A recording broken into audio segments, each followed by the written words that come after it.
부동산 브리핑입니다. 서울 아파트 시장의 수요 쏠림 현상이 심해지면서 지역 간 아파트값 편차도 커진 것으로 나타났습니다. 구별로 보면 서초구의 3.3제곱미터당 매매가가 7,774만 원으로 가장 비쌌고 강남구가 7,375만 원으로 그 뒤를 이었습니다. 정부가 지은 지 30년이 넘은 전국의 노후 공공임대주택 79개 단지에 대한 재건축 전략을 수립한다고 밝혔습니다.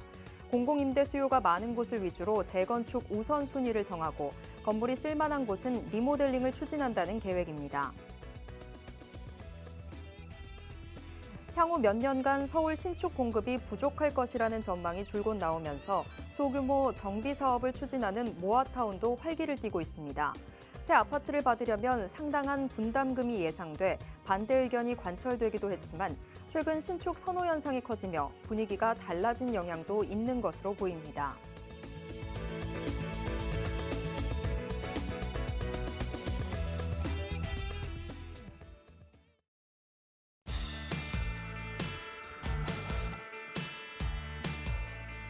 여러분 안녕하세요. 부동산 고민 무엇이든 물어보세요. 진행의 최슬기입니다. 수도권 분양시장에서 전용 59제곱미터 이하 소형 아파트의 인기가 급상승 중이라고 합니다. 고금리, 고분양가가 이어지면서 무주택 실수요자들의 내 집 마련 부담은 점점 더 커지고 있는데요. 이런 상황이다 보니까 아무래도 중대형 대비 진입 장벽이 낮은 소형 아파트로 수요가 몰리고 있다는 분석 나오고 있습니다. 또 여기에 더해서 실수요자들인 1에서 2인 가구가 꾸준히 늘고 있다는 점도 소형 아파트의 인기를 풀이하는 한 요인이 되고 있습니다. 자, 이렇게 들어보시면 앞으로 내 투자 계획의 방향성 어떻게 잡아야겠다 감이 좀 오시죠? 오지 않더라도 괜찮습니다. 오늘 이 시간 함께 하시면서 앞으로의 투자 계획 꼼꼼하게 세워보시면 좋겠습니다. 자, 그리고 부동산에 대한 궁금증 있으신 분들은요. 지금 바로 02-2638-3971번으로 전화 주시거나 샵 3989로 문자 보내주시기 바랍니다.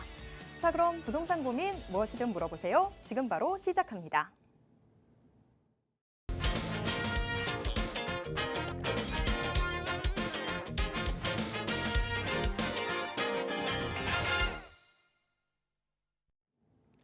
부동산 고민 무엇이든 물어보세요. 여러분들의 고민 해결 도와드릴 전문가분 바로 모셔보도록 하겠습니다.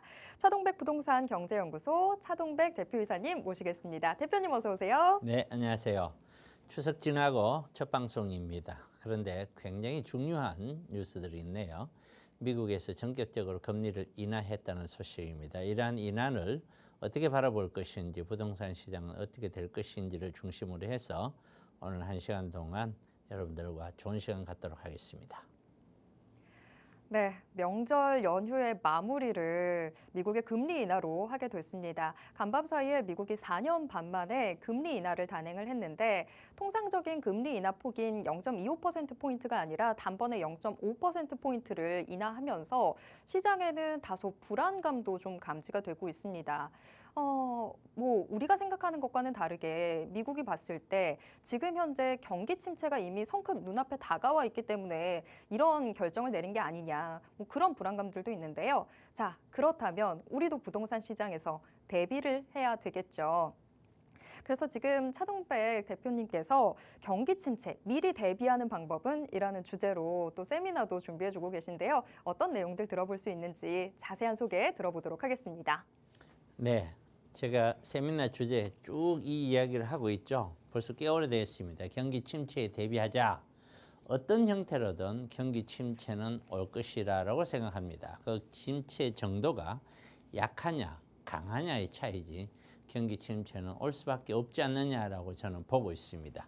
그래서 이러한 경기 침체에 대비해서는 우리는 가장 기본에 충실하는 안전한 투자를 해야 되겠죠. 절대 무리한 투자는 지금은 건물이다. 지금 아니면 때가 없어 라고 생각하는 것은 굉장히 위험한 발상이다. 지금 아니면 영원히 나는 못 살 거야. 그렇지 않다. 살아보면 반드시 기회는 온다.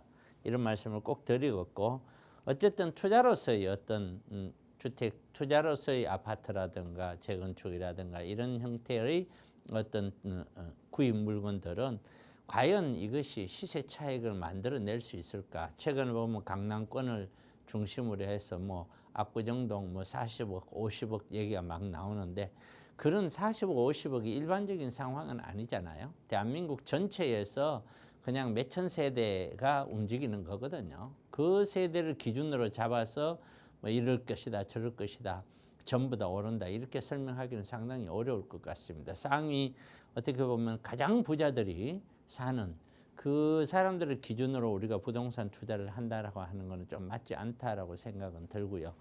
어찌됐든 가격은 올라도 어쨌든 지금은 아직 상승이고 아직까지 쉽게 꺾이지 않고 있고 하지만은 그러나 차익 실현은 결코 쉽지는 않을 거다. 높은 가격에서 올랐다고 하더라도 그 오른 가격에 누군가가 또 사줘야만 내가 차익 실현이 되기 때문에 절대 무리한 투자를 한다거나 하는 거는 좀 자제를 했으면 좋겠다라는 말씀을 드리고 싶고요. 또 그래서 제가 세미나를 저는 합니다. 매주 금요일, 토요일, 내일, 모레 이렇게 하죠. 오후 1시에 합니다. 과연 우리는 지금의 어떤 금리 인하, 미국의 금리 인하를 어떻게 볼 것이며 얘를 통해서 우리 부동산 시장은 과연 어떻게 갈 거냐. 그럼 거기에 따라서 우리는 어떤 형태의 투자 방식을 잡아야 되냐. 뭐 이런 것들을 중심으로 해서 세미나가 이루어지니까요. 많은 분들 오셔서 여러분들이 투자에 좋은 도움이 되었으면 합니다. 네, 이제 정말 전략들 다시 한번 좀 가다듬어 보셔야 될 때입니다. 이런 부분들 혼자서 하다 보면 또 길을 잘못 잡고 엉뚱한 방향으로 가기도 쉽습니다. 자, 이런 때 전문가는 또 어떤 이야기들 하는지, 어떤 방향성으로 시장을 보고 있는지 좀 점검할 수 있는 자리들 바로 무료 세미나를 통해서 여러분들이 다 받아보실 수 있으니까요. 이 무료 세미나 기회 놓치지 말고 꼭 함께 보셨으면 좋겠습니다. 차동백 대표님의 부동산 무료 세미나 매주 금요일, 토요일 오후 1시부터 진행이 됩니다. 자, 이 자리 함께하고 싶으신 분들은요. 지금 전화 한 통화 주시기 바랍니다. 02-2638-3971번으로 전화 주시면 어떻게 함께하실 수 있는지 상세한 안내 도와드리도록 하겠습니다. 자, 그리고 같은 번호로 지금부터 여러분들의 부동산 고민도 받도록 하겠습니다. 02-2638-3971번 무료 전화 계속해서 열어두고 있습니다. 여러분들의 부동산 고민 있는 부분들 여기에 털어놔 주시면 상세한 답변 저희가 도와드리도록 하겠습니다. 자, 그러면 부동산 고민 지금부터 함께 해결해 보도록 하겠습니다. 우선 문자로 들어와 있는 사연부터 확인해 보도록 하겠습니다. 자, 전화번호 뒷자리 8837 쓰시는 우리 시청자분이 문자 보내주셨는데요. 여유 자금, 지금 35세 미혼 직장인이라고 일단 밝혀주셨네요. 현재 해화역 인근에 전세로 거주 중인데 전세금 제외 여유금은 1억 5천만 원입니다. 이 금액으로 부동산 투자해보고 싶은데 어디에 투자를 하면 좋을까요? 라고 문자를 보내주셨습니다. 자, 일단 현재 거주 형태는 전세시고요. 근데 전세금을 제외한 여유금이 총 1억 5천만 원이고, 자, 부동산 투자를 해보고 싶은데 어디에 투자하면 좋을까요? 라고 질문 보내주셨습니다. 대표님께서는 어떻게 보고 계신지 바로 여쭤보겠습니다. 네, 아마 이분은 그러실 거예요. 1억 5천의 여윳돈이 있으니까 여기에서 전세금을 보태고 그리고 대출을 일으키면은 아파트를 구입이 가능하죠. 아파트 구입이 가능합니다. 이러한 생각을 아마 가지고 있을지도 모릅니다. 이런 생각들이 바로 영끌들의 대표적인 생각들이죠. 자, 그런데 저는 그렇게 생각을 합니다. 우리 투자가 일반적으로 아파트나 또는 재개발, 재건축 같은 정비사업 투자, 이러한 형태의 투자는 어떤 큰 흐름을 가지고 있습니다. 그 흐름이 뭐냐면은 올랐다 내렸다 올랐다 내렸다 하는 흐름을 가지고 있다는 뜻이죠. 이게 기본적으로 이러한 형태의 상품들이, 투자 상품들이 고점 부근이다라고 할 때는 투자를 가급적이면 자제를 하는 것이 저는 맞다고 봅니다. 안정적인 투자를 위해서는 그래야 되겠죠. 그러나 저점 부근일 때는 이런 투자가 저점이다. 이 정도면은 정말 많이 가격이 이제는 조정을 받았고 충분히 우리 사회가 더 밀어 올릴 수 있는 힘이 있다. 또 아울러서 전세금과 매매금 사이에 어떤 가격 그 갭도 충분히 가까워져서 갭 투자로도 사람들이 많이 선호할 수 있는 그런 정도로까지 가격이 조정된 것이 아니냐라고 한다면 그때는 당연히 아파트와 이런 정비사업에 관련된 재개발, 재건축 같은 투자 상품들은 들어가야 된다라고 생각을 합니다. 자, 그러면은 지금 현재 이 시점이 저점이냐 아니면 고점이냐 이 두 가지를 첫 번째 선택을 해야 되겠죠. 여러분들은 어떻게 생각하십니까? 과연 우리 시청자분들은 지금 현재 서울에 있는 아파트 가격이 또 서울에 있는 재개발 재건축과 관련된 어떤 가격들이 저점으로 보느냐, 지금은 가격이 굉장히 싸다, 앞으로 충분히 더 많이 올라갈 거야, 이렇게 볼 거냐, 아니면은 아니야, 지금은 너무 고점이야, 위험해, 좀 더 올라갈 수 있을지는 몰라도 이것을 팔기는 어려울 거야, 지금 분위기 아무리 그렇더라도 이거는 좀 아닌 것 같아, 아무리 봐도 이건 너무 비싸, 이거냐 1번, 2번 중에 어느 것이냐라는 거죠. 상담을 해드리는 저도 어떤 이런 기준을 가지고 저는 판단을 합니다. 그 기준에 1번을 저는 어떤 기준을 했냐, 지금이 저점 전혀 아니다. 아니 지금의 서울에 있는 아파트 가격을 과연 30대가 40대가 직장생활 열심히 해서 살 수 있는 가격이냐, 살 수 없는 가격이다. 이거는 정말 20년 이상 30년씩 모아줘야 이게 가능한 가격이지 10년, 10몇 년 저축해서는 불가능한 그런 가격이다. 그러면은 30 정도의 직장 생활을 해서 60 정도가 돼야 살 수 있는 그런 아파트 가격이 서울의 아파트 가격인데 과연 이것을 저렴하다라고 볼 거냐. 가격이 올라간다고 하고 누군가가 돈을 번다는 것은 누군가는 그만큼 돈을 잃는다는 것하고 똑같은데 굉장히 위험한 시기다. 그래서 저는 고점으로 본다. 첫째, 고점으로 본다면 지금은 기본적으로 아파트라든가 재개발, 재건축 같은 투자는 저는 안 하고 싶다. 그럼 뭘 해야 되느냐? 당연히 지금 저기에는 월세가 나오는 수익형 부동산 쪽으로 가는 것이 맞다. 통상 1억 5천 정도 같으면은 월세가 어느 정도를 받을 수 있나, 월 한 70만 원 정도를 서울시 안에서 만들 수가 있어요. 70만 원 정도. 자, 그러면은 70만 원이 적은 돈처럼 보일지 몰라도 1년에 800만 원이 넘는 이익금을 만드는 거예요. 이러한 월세 형태로 운영을 하자. 그래서 이런 형태죠. 첫 번째는 1억 5천을 가지고 월세 형태의 수익형으로 투자를 하자. 그러면은 월 한 70만 원 정도는 나올 거다. 자, 그러면 이렇게 해놓으면 나는 언제 내 집 마련을 하냐라는 거죠. 제가 판단했을 때는 이제는 거의 다가온 것 같습니다. 앞으로 짧게는 1년, 2년 안에 여러분들은 아파트나 재개발을 살 수 있는 시기가 거의 올 것이라고 저는 확신을 해요. 그러나 지금은 아니에요. 적어도 지금은 아니에요. 가격 조정이 안 됐기 때문이죠. 그렇다고 보면은 1, 2년 정도를 더 지켜보다가 충분히 아파트라든가 재개발, 재건축 같은 이런 정비사업 물건들이 조정을 충분히 받고 나면은, 조정 후에는 그때는 어떻게 해요? 아파트는 정비사업을 매수를 해야 되겠죠. 이 매수를 할 때 전세금은 있는데 1억 5천 투자를 했잖아요. 1억 5천 투자한 것을 담보로 대출을 하든지 또는 전세를 준다면 거의 1억 5천에서 돈 얼마 묶이지도 않고 그 돈이 다 나올 거예요. 그럼 이 돈은 그대로 다시 할 수가 있죠.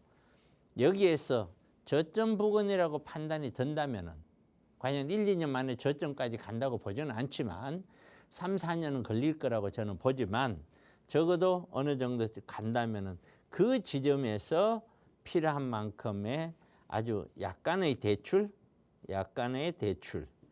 이렇게 해서 우리가 차익형 부동산으로 들어간다면은 시간을 두고서 큰 부담 없이 아마 내 집 마련이 가능할 것이다. 그러면은 이런 월세 나오는 오피스텔 형태라든가 이런 것도 가지고 있으면서 내 집 마련까지도 시간이 지나면은 가능할 것이다. 저는 이렇게 권장해 드리고 싶습니다. 그래서 어쨌든 지금 현재 이 돈이 1억 5천이든 2억이든 3억이든 얼마가 됐든 지금은 안전한 형태로 확실한 형태로의 수익형 부동산만 투자를 하면서 차익형 부동산 형태는 기다려라. 더 지켜봐라. 절대 지금 형태 상태에서는 들어갔다가 혹시라도 이렇게 아직까지 이제 돈도 별로 적은 이런 어떤 사회 초년생을 갖기도 하고요. 아직까지는 뭐 40, 50대 같아 보이지는 않습니다만은 이런 분들이 이 돈을 만약에 들어갔다가 단 1억이라도 가격이 자산 가격이 떨어지거나 잃어버리거나 한다고 가정을 하면은 이분은 내 삶을 완전히 송두리째 다시 바꿔야 됩니다. 이 1억 5천으로 인해서 내 삶이 완전히 어떻게 해야 될지 모르는 방향을 잃어버릴 수가 있어요. 그래서 꼭 안전하게 이런 형태로 투자를 했으면 하는 것이 제 개인적인 바람이고 이렇게 추천해 드리도록 합니다. 네, 언제든 투자는 참 조심스럽게 접근해야 되겠지만 지금 차 대표님께서 지금 현 시점에서 시세 차익형 부동산에 접근하는 건 좀 아닌 것 같다라고 답변 드렸습니다. 지금 현 구간에서는 좀 수익형 부동산 쪽으로 알아보시면 좋을 것 같다라고 이야기가 나왔고요. 또 그 이후에 정말 이 조정기가 끝나고 난 이후에 시세 차익형 부동산에 접근하는 어떤 전략들까지도 지금 상세하게 말씀을 드렸습니다. 지금 나왔던 내용들 잘 참고하셔서 투자 계획 꼼꼼하게 세워보시길 바랍니다. 자, 계속해서 다음 시청자분 만나보도록 하겠습니다. 이번에는 전화 받아볼게요. 여보세요? 네, 여보세요. 네, 안녕하세요. 네, 안녕하세요. 네, 어떤 부동산 고민 있으실까요? 제가 지금 저희가 작년에 그 구축 아파트 30평대 아파트를 이제 급하게 매매를 했는데요. 네. 아이들 때문에. 근데 이제 그 다른 지역으로 그 새 아파트로 이주를 좀 생각하고 있어요. 근데 네. 그쪽 동네가 이제 아직은 산업단지 쪽이어가지고 지금 저희가 사는 곳은 그래도 그냥 중심지이긴 한데 혹시 그쪽으로 주거지를 조금 가도 괜찮을지 나중에 향후에 그래서 그거 좀 궁금해서요. 네, 그러면 좀 자세한 주소를 좀 알려주시면 좋을 것 같거든요. 어디에서 지금 어디로 가시려는 거예요? 네, 인천 남동구 만수동에서요. 네, 인천 동구 송림동이요. 숭이동이요. 숭이동이요. 네. 혹시 지금 구축 아파트 매수하셨던 건 어떤 아파트일까요? 여기는 그 햇빛마을 벽산이요. 햇빛마을 벽산에서 새로 신축 아파트는 어떤 거죠? 네, 숭이동 지금 숭이 힐스테이트 아파트가. 힐스테이트 숭이역. 네. 네, 알겠습니다. 자, 이쪽으로 좀 이주를 해도 될지 요게 네네. 고민이 된다라고 이야기해 네. 주셨습니다. 자, 네네. 대표님께서는 어떻게 보시는지 바로 여쭤보도록 하겠습니다. 네, 안녕하세요. 예, 안녕하세요. 그렇게 지금 사시는 곳에서 네. 그쪽으로 좀 갔으면 하고 생각하는 가장 큰 이유가 뭘까요?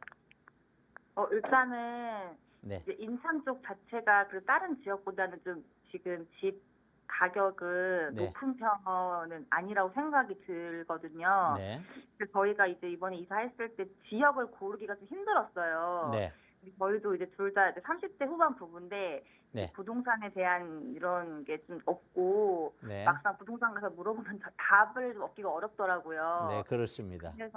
그래서 이제 일단은 그냥 직장 가까운 데로 일단은 잡긴 했는데 네, 위치 선정이 좀 어렵더라고요. 근데 이제 그 역 근처가 나중에 혹시 이제 역 근처에 살게 되면 역세권이라고 해서 네, 그래도 추후에 매매를 하고 났을 때 조금 집값이 오르지 않을까 해서 지금 사는데 역세권은 아니거든요. 네.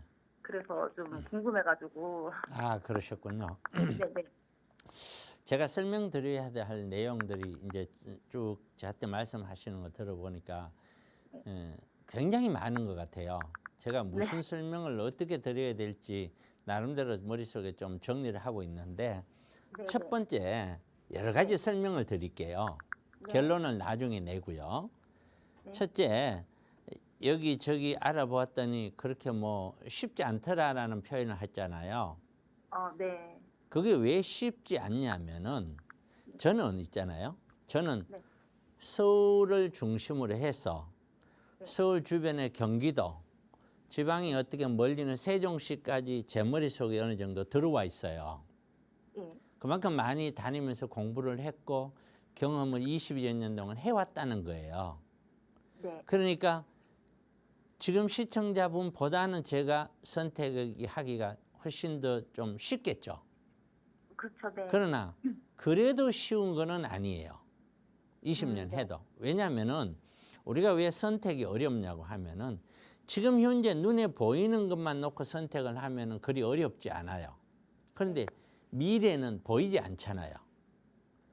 보이지 않는 미래에 무슨 일이 어떻게 일어날지 모른단 말이에요.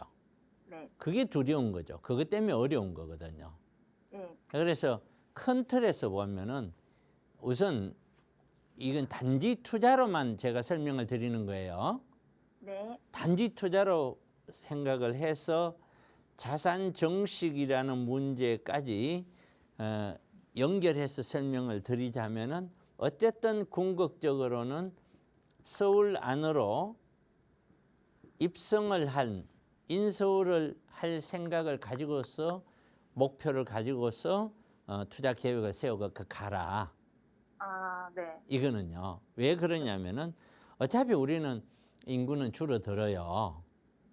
네. 어차피 인구는 줄어들었는데 대한민국 국민들 중에서 너 어디 가서 살래 하면은 그래도 서울에서 살겠다는 살고 싶어 하는 사람이 가장 많지 않겠어요? 보통 그러니까- 그렇게 얘기하죠. 예. 그러니까 결국엔 지금 비싸서 못 들어가지. 그러니까 결국에는 다 같이 아파트 가격이 조정되는 그런 시기가 오더라도 지방보다는 서울 쪽이 좀 더 그래도 유리하지 않겠느냐. 네. 이런 측면이 하나가 있고요. 그래도 대한민국 수도니까요. 네. 그런 생각을 꼭 한번 가져야 되겠다는 생각을 가지고 있고 그다음에는 각 어떤 지역의 아파트 가격 흐름이라는 것은 각 지역의 중심지냐 아니면 비중심지냐에 따라 달라요. 이게 무슨 말이냐면은 제가 그림을 하나 그려 드릴게요. 자, 이런 거예요. 어떤 지역이 있어요. 지역이 어떤 땅을 생각하세요. 땅. 네. 평평한 땅을 평면에서 보면은 쭉 평평하다가 조금 높다가 뭐 이렇게 높아지다가 가면서 이렇게 큰 산이 이렇게 있으면은 가장 높은 산 중심으로는 조금씩 낮아지면서 작은 산들이 이렇게 형성되잖아요. 네. 그렇죠? 네. 가격은 그런 거예요. 가장 중심이 되는 인천에서 예를 들어서 서울이다. 서울에서 가장 중심이 되는 여기가 어디냐? 당연히 강남 중심이 되겠죠. 네. 거기에 이제 용산이라는 산이 또 하나 옆에 두고 붙어 있는 것이고요. 네. 어떤 뭐 여의도라는 산도 있겠죠. 어쨌든 큰 틀에서의 이렇게 이해를 하시면은 이해하기가 좋아요. 그러면 서울이 여기다. 그러면 전체 경기도까지 다 놓고 가면은 그 다음에 내려가면서 어디 가냐면은 판교가 다시 있겠죠. 그 다음에는 가다 보면은 광교가 있겠죠. 가다 보면은 동탄이 있겠죠. 이런 형태로 가격대가 형성이 돼요. 그러면 인천으로 내려가면은 인천의 꼭대기 지점 여기는 어디냐? 인천시청과 그다음에 여기 밑에 있는 송도가 되겠죠. 그렇죠? 네. 인천에는 높은 요런 인천 자체 내에서 보면은 송도와 시청이 이런 산의 정점을 이룰 거예요. 그럼 인천 안에서 움직인다면은 이 두 군데로 움직이든지 또는 이 두 군데에 밀접한 관계가 있는 지역으로 움직이든지 그러면은 인천 안에서는 좀 더 유리할 확률이 높아요. 자, 그러면은 지금 현재 말씀하셨던 만수동과 숭이동은 인천 안에서도 어떤 이렇게 산맥처럼 이렇게 볼록볼록 튀어나온 언덕 같은 핵심되는 부동산 아파트 가격의 중심지가 아니에요. 그거는 네. 충분히 이해 가시죠? 내 말이. 네, 그죠? 네. 이해하기 좋아라고 제가 이런 그림을 네. 그리는 거예요. 아닌 지역에서 아닌 지역으로 움직이는 거는 사실 큰 차이가 없어요. 약간의 차이는 있을 수 있어요.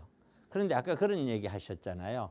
그래도 지금 살고 있는 데는 비역세권인데 가려는 데는 역세권이라서 좀 더 좋지 않을까라는 기대가 있다고. 그렇죠? 네. 맞아요. 그 말은 맞아요. 그런데 문제는 지금 있는 숭이역이 어떤 역이라는 거예요. 이것이 사람들이 정말 많이 몰려들기를 원하는, 그리고 그렇게 편안한 그런 역이냐 하는 거예요. 그는 편안한 역이다, 좋은 역이다. 이거는 뭐냐면은 유동인구가 엄청나게 많으면서 중심지로 이동하기 좋은 역이라야 돼요. 그러면 송도로 이동하기 좋은 역이거나 또는 시청 쪽으로 움직이기 좋은 역이거나 또는 서울로 움직이기 좋은 역이거나 그런 역이었을 때는 우리 시청자가 아까 말씀하신 것처럼 비역세권보다는 여기가 좀 더 유리하지 않느냐, 충분히 말이 맞아요. 그런데 이제 이런 이야기가 있었거든요. 저한테서 수년 전부터 오는 질문이 뭐냐면은 경기도에서 경기도로 연결되는 도시철도들이 있어요.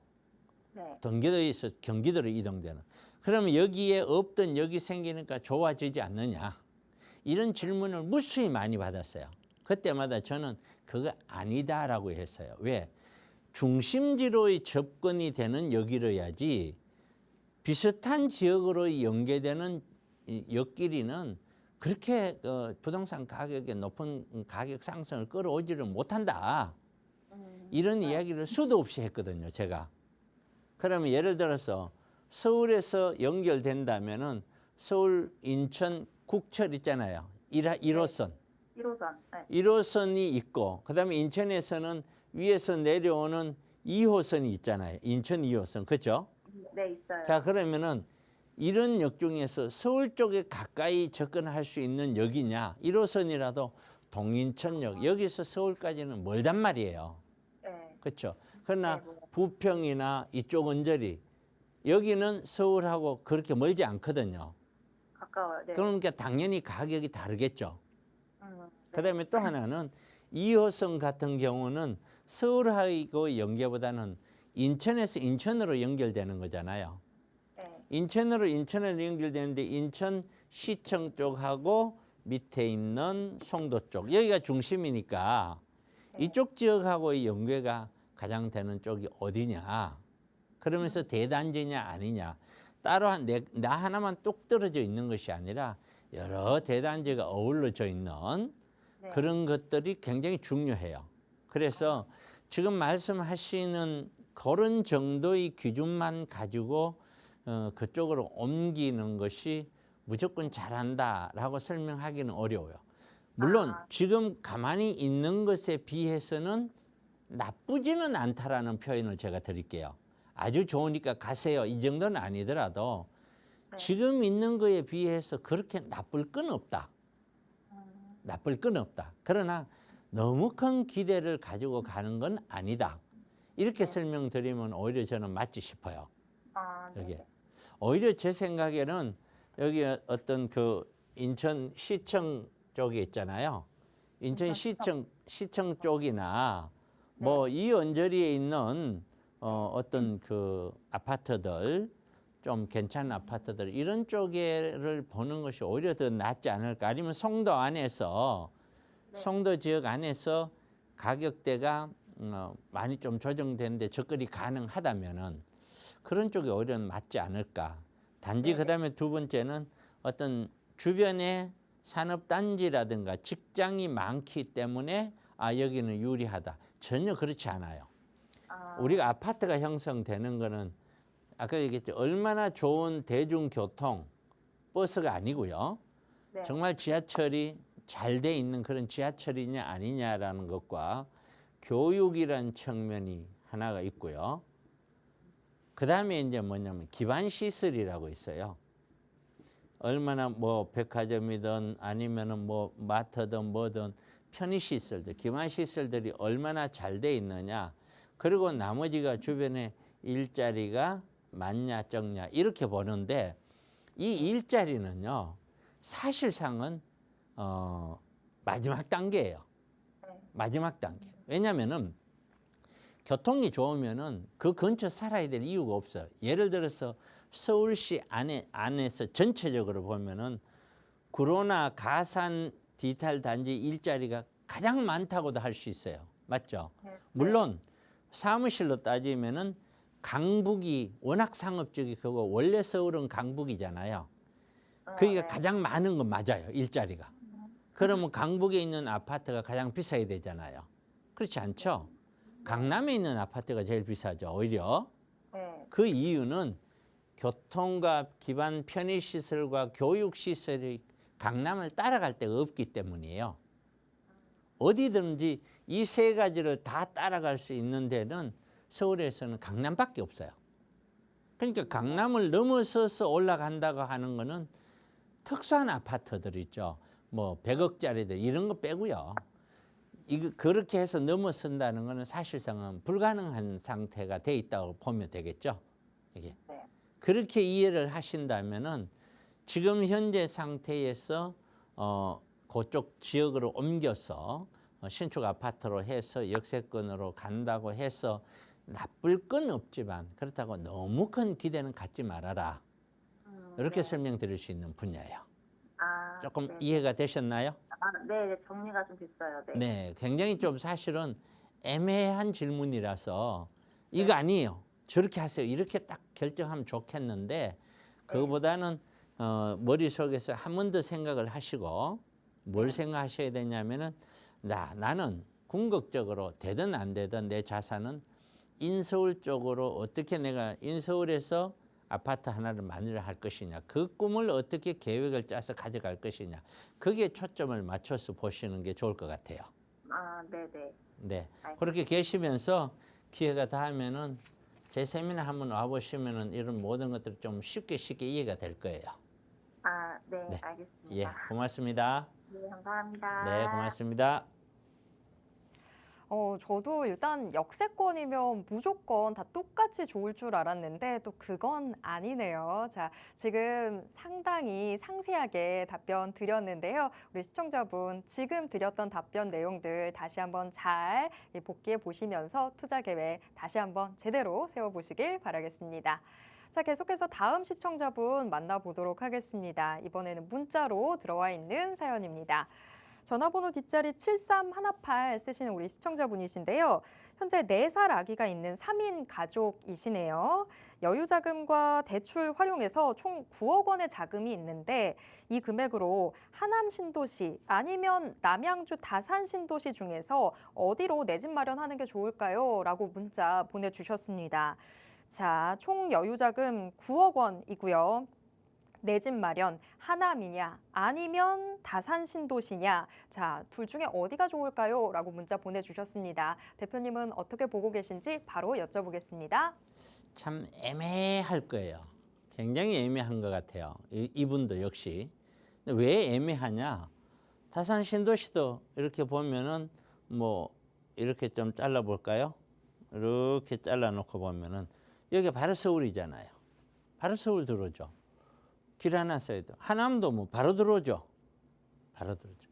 그런데 차이가 있죠. 어디로의 접근이냐라는 거예요.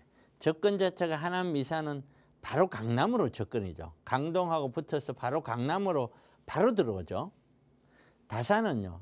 조금은 거쳐서 들어오죠. 조금은. 그렇게 뭐 많이는 아닐지라도 조금은 거쳐서 들어오죠. 요 차이예요. 그다음에 다산 신도시가 하남 전체에 비해서는 조금 규모가 조금 작아요. 그렇기 때문에 다산의 가격보다 하남의 가격이 조금은 더 높을 수 있어요. 이럴 수 있을 밖에 없어요. 그러니까 어느 쪽이 더 좋다 이렇게 설명하면 상당히 어려운데 두 지역 중에 그냥 지역을 선택해라라고 하면은 저는 그런 이유로 하남 쪽을 추천해 드리고 싶고, 하남 쪽을.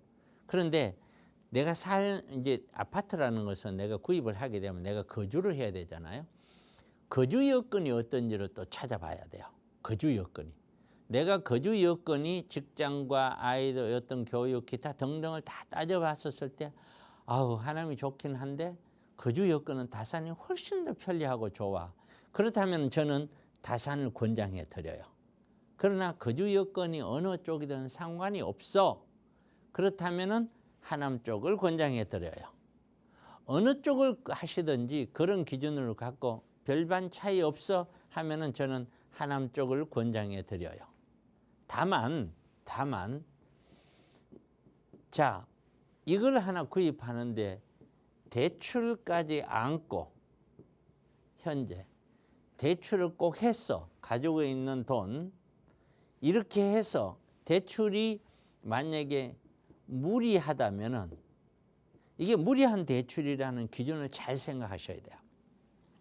사람들은 특히 영끌들은 어떤 생각을 가지고 있냐면 내가 이 대출을 해서 대출 4억 정도 뭐 하더라도 이거 한 달에 이자 계산했었을 때 한 120만 원. 이 정도는 내가 낼 수 있어. 그래 봐야 1년에 뭐 1200만 원. 10년 내에 봐야 1억 2천인데 10년 동안 이거 1억 2천 안 오르겠어? 아주 간단하게. 대다수가 그런 아주 간단. 그렇지 않은데 지금 아니면 언제 사겠어? 올라버리면 나는 그때는 못 사. 이런 생각을 가지고 접근하는 사람들이 거의 대다수가 영끌들이에요. 그런데 반드시 이 무리한 대출은 하지 말라고 하는 이유가 왜냐하면은 제가 오늘 첫 번째에도 얘기를 했어요. 미래는 우리가 지금 매수, 부동산 투자는 현재예요. 자, 다시 한번 볼까요? 자, 투자는 현재예요. 현재. 그런데 결과는요. 미래예요. 여러분들도 다 아실 거예요. 과연 이 부동산이 1년 만에 우리가 결과를 만들어내고 팔고 나오는 게 아니죠. 보통 최소 4년에서 5년이고 또는 6년에서 7년은 생각을 해요. 10년 이상도 뭐 너무너무 많아요.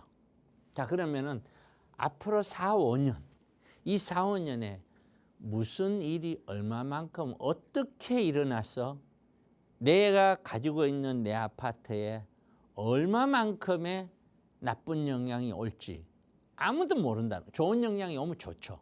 그런데 그런 보이지 않는 나쁜 영향이 왔었을 때는 내가 단순하게 계산한 요 정도는 내가 이자 낼 수 있어. 둘이 맞벌이 하니까. 그리고 뭐 원금 그렇게 해도 그 정도는 할 수 있어.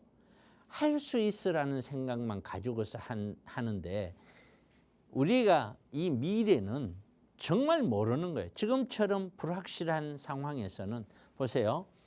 전 세계의 모든 나라들이 지금 경기가 어려워요. 경기 어렵죠. 경기 중국은 아예 경기 침체죠. 그런데 지금 유럽 쪽에 되고는 이미 두 군데서 전쟁이 지금 진행 중이고 그리고 아시아권에서도 지금 계속해서 군비 정강이 일어나면서 위기가 고조되고 있어요. 거기에 경제적으로도 미국은 독립적으로 가져가면서 다른 나라들을 아주 철저하게 밟으려고 해요. 경제적으로. 무역전쟁을 하고 있죠. 무역전쟁. 거기에 2차 대전 이후에 전 세계 경제를 이끌었던 고령층들, 바로 전 세계의 선진국들이 노후화가 아니라 고령화 말을 잘못했네요. 고령화가 진행되고 있어요. 우리나라도 마찬가지죠. 거기에 인구가 줄기 시작해요. 여기에 기후 조건까지 이 많은 것들 중에 또 보이지 않는 것이 우리 코로나처럼 무엇이 얼마만큼 어떻게 발생될지 아무도 모르는 거예요. 이런 것들이 발생돼서 내가 가지고 있는 부동산에 직격탄이 내가 날라왔을 때는 나는 회복이 불가능하다는 거예요. 그러기 때문에 그 눈앞에 지금이 아니면 영원히 못할 거야 하는 그런 불안감, 그런 것이 이 모든 것을 덮고서 가는 것이 영끌이거든요. 그러나 이런 게 하나만 나와도 인생 자체가 틀어져요. 그래서 각별히 주의하라는 거 말씀을 드리는 거거든요. 그래서 항상 우리가 투자는 현재고 결과는 미래인 만큼 저는 개인적으로 많은 어떤 전문가들이 각자 의견을 제시하겠지만 저는 계속해서 말씀드리는 게 안전한 투자를 해라. 그렇다고 해서 제가 아파트라든가 재개발, 재건축을 사지 마라. 영원히 제가 지금 안 했는 게 아니고 저는 2012년부터 2017년 사이에 정말 많은 분들에게 아파트와 재개발, 재건축을 사줬어요. 정말 많은 분들이 사갔어요. 저를 통해서. 이런 걸 제가 하지 말라는 게 아니에요. 그러나 시기가 있다는 거예요. 항상. 그 시기에 맞춰서 가야 내 마음에 빨리 가고 싶지만 맞춰서 가야 좀 더디더라도 안전하게 갈 수가 있어서 이런 말씀을 드리는 거니까 투자를 하시면서 절대 무리한 투자, 무리한 어떤 대출을 받은 투자는 좀 지양을 했으면 하면서 이 질문에 답을 드립니다. 네, 우리 시청자분이 좀 세세한 기준으로 다시 한번 좀 따져보셔야 될 것 같습니다. 지금 뭐 지역 선정 면에서도 어떤 기준을 우선시하느냐에 따라서 하남인지 아니면 남양주 다산 신도시가 될지 이것도 결정이 될 것 같고요. 또 여유자금 내에서 대출금이 나한테 부담의 정도가 어느 정도인지 이 부분도 다시 한번 좀 꼼꼼히 살펴보셔야 될 것 같습니다. 자, 저희가 우리 시청자 여러분들의 부동산 고민 해결 도와드렸는데요. 명절 연휴를 지나고 오다 보니까 시장 내 참 이슈도 많이 있었습니다. 한 주간 또 어떤 이슈가 있었는지, 또 앞으로 세미나에서는 어떤 내용들 들어볼 수 있는지 이 내용들 들어보면서 오늘 이 시간 정리해 보도록 하겠습니다.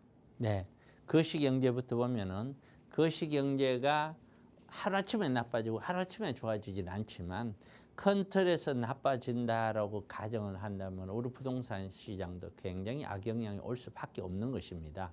그래서 계속해서 이런 상황을 바라보고 있는 건데요. 자, 미국을 보면은 미국의 소비자 물가 지수가 8월 2.5% 상승을 했다. 이 기준은 일반 시장에서 봤었을 때 대충 맞아요. 그런데 전월 대비 0.2% 오히려 더 올랐다. 전월 대비해서는 오히려 또 조금 오르는 듯한 느낌을 갖죠. 그런데 민간 고용은 그래도 이건 물가이니까 물가는 비교적 안정이 됐다라는 거죠. 그런데 민간 고용이라면 이게 직장이죠. 고용은 9만 9천 명이 증가가 됐는데 예상치가 14만 명인데 9만 9천 명밖에 증가가 안 됐다. 자, 이거는 시장이 굉장히 침체로 갈 확률이 침체로 가고 있는 게 아닌가 하는 우려를 주고 있는 거죠. 그래서 미국 금리가 드디어 4년 만에 미국 금리가 5.25%에서 5.5% 지금까지 유지되는 것이 4.75에서 5.5%로 자, 이렇게 전격적으로 0.5% 포인트를 내렸습니다. 자, 이걸 바라보고 있는 눈이 크게 두 가지예요. 자, 이렇게 금리를 내렸는데 여러분들 아실 거예요. 지금 미 대권 주자가 두 사람이죠. 트럼프하고 해리스가 있죠. 해리스는 뭐라고 얘기하느냐? 해리스 입장에서는 그래, 시장이 안정화되고 있고 물가도 잘 잡혀가고 있고 잘하고 있고 경제 좋다 이렇게 얘기를 해요. 그런데 트럼프는 뭐라고 얘기하느냐? 0.5% 내렸다는 거는 이거는 경기 침체로 간다라고 보는 거다. 경기 침체다. 그렇기 때문에 이거는 굉장히 위험하다. 이렇게 이제 얘기를 하고 있어요. 보는 시각이 미 대선 주자 두 명도 완전히 다르게 보고 있죠. 자, 중국을 볼까요? 중국을 봤더니 그래요. 8월 소비 산업 생산 모두 예상치 하회. 경기 침체가 뚜렷하게 나타나고 있다. 거대한 중국 시장의 경기 침체면 영향은 당연히 받을 수밖에 없겠죠. 유럽도 마찬가지고 8월 소매 판매가 2.1% 증가에 그쳤다. 예상치는 그래도 2.5%는 되지 않을까 했는데 2.1%입니다. 산업 생산도 4.5% 증가에 그쳤다. 예상치는 4.8%. 전부 다 숫자가 낮게 나오죠. 부동산 시장에 대한 침체는 신규 주택 가격이 9년 만에 최대 폭으로 하락을 했다. 신규 주택이 최대 폭으로 하락을 했다. 아무리 신축이고 신규가 하더라도 그 나라 경제가 무너지면 경제가 침체가면 무너지게끔 돼 있는 거예요. 자, 한국을 볼까요? 정부는 어떻게 뭐라고 했냐? 물가가 안정세를 가고 있다. 경기가 회복 흐름을 타고 있다. 완만한 내수가 회복하고 있다. 이렇게 좋게 설명을 하고 있어요. 계속해서. 그런 반면에 KDI에서는 뭐라고 얘기했냐? 수출은 호조되고 있지만 소매 판매는 부진하다. 소매 판매는 부진하고 건설 투자가 부진하고 내수는 침체되고 있다. 한국에서도 정부 발표하고 KDI하고 좀 다르죠. 집값은 가계부채 급증세라 집값하고 가계부채가 너무 늘었는데 이게 꺾여야 우리는 금리 인하가 가능하다. 그러니까 결국에는 미국에서 저렇게 금리를 내려도 과연 10월 달에 한국은행에서 금리를 과연 내릴 수 있을지 없을지 알 수가 없는 거예요. 왜? 잘못했다가 집값이나 가계부채 때문에 우리 경제가 너무 위험한 거예요. 물가를 보면은 좀 내려야 되는데 금리를. 그렇지 않고 가계부채 문제라든가 집값을 보면은 이거는 정말 내려서는 안 되는 그런 현상이 되어서 우리도 이제 고민이 엄청 깊어질 수밖에 없습니다. 10월 되면은 한국은행에서 금리를 내려야 되나 말아야 되나 아마 계속 뉴스가 나올 거예요. 제 개인적인 생각에는 지금 집값이 꺾이지 않는다면은 한국은행에서는 한 번 더 동결을 하는 것이 맞지 않을까 하는 생각도 들어요. 그래서 10월 우리나라 금리는 10월 금리는 제 생각에는 일부 하락을 할 수도 있지만 제 개인적인 어떤 바람은 한 번 더 동결을 해야 되지 않을까 저는 그렇게 본다. 그래서 향후에 우리 부동산 시장은 지금 현재 강남의 일부 단지를 통해 갖고 신고점 찍고 이거는 우리 일반인들이 아니에요. 아주 특수한 부자들에 의해서 움직이는 것들이에요. 그것이 아닌 대다수는 거의 정점 부근이다. 이제 반등을 해도 반등의 끝점에 간다. 결국에는 내려갈 수밖에 없지 않느냐. 저는 그렇게 보고 있고요. 그래서 수도 없이 강조해왔죠. 경기 침체에 대비를 해야 된다. 내려오거나 하면 그 다음에 답이 없는 거예요. 그래서 항상 안정적인 투자를 해야 된다. 연세 드신 분들에게 늘 얘기하죠. 국가가 노후를 책임지지 않는다. 노후를 대비하기 위해서는 정말 안정적인 노후 대비책을 빨리빨리 마련해서 가라. 그걸 천천히 이렇게 하면 안 된다. 그래서 제가 세미나를 매주 금요일, 토요일 오후 1시 합니다. 내일 모레 하는데 7호선 논현역에서 6번 출구 바로 옆에 있어요. 접수를 꼭 하시고 전화하시고 그렇게 오셔야 됩니다. 세미나 시간에 오셔서 여러분들이 생각하시는 부동산 시장에 대해서 제 의견도 들어보시고 여러분들이 필요하면 저하고 같이 좋은 어떤 투자 방향을 설정해 가면은 아마 안정적으로 할 수 있지 않을까 그렇게 생각을 합니다. 네, 우리의 걱정거리 물가뿐만인 줄 알았었는데 이제 물가는 좀 잡혀갔다라는 판단 속에서 미국이 금리 인하를 단행했습니다. 그러다 보니까 이제 시장의 걱정거리는 경기 침체로 옮겨가고 있는 상황이 됐는데요. 자, 경기 침체에 대해서도 우리 시청자분들 대비하셔야 될 것 같습니다. 혼자서 고민하지 마시고요. 차동백 대표님과 함께 세미나 통해서 이런 문제점에 대해서 어떤 식의 해결책 나는 가져볼 것인가 좀 고민해 보셨으면 좋겠습니다. 자, 세미나 매주 금요일, 토요일 오후 1시에 열립니다. 자, 이 자리 함께하고 싶으신 분들은요. 지금 바로 02-2638-3971번으로 전화 주시면 어떻게 함께 하실 수 있는지 상세한 안내 들어보실 수 있습니다. 지금 바로 전화 주시길 바랍니다. 자, 오늘 방송은 저희가 이쯤에서 정리를 해볼 텐데요. 저희가 방송을 통해서 제공해 드리는 정보는 투자 판단에 대한 조언일 뿐이라는 점 꼭 기억해 주시길 바랍니다. 자, 시청해 주신 모든 분들 고맙습니다.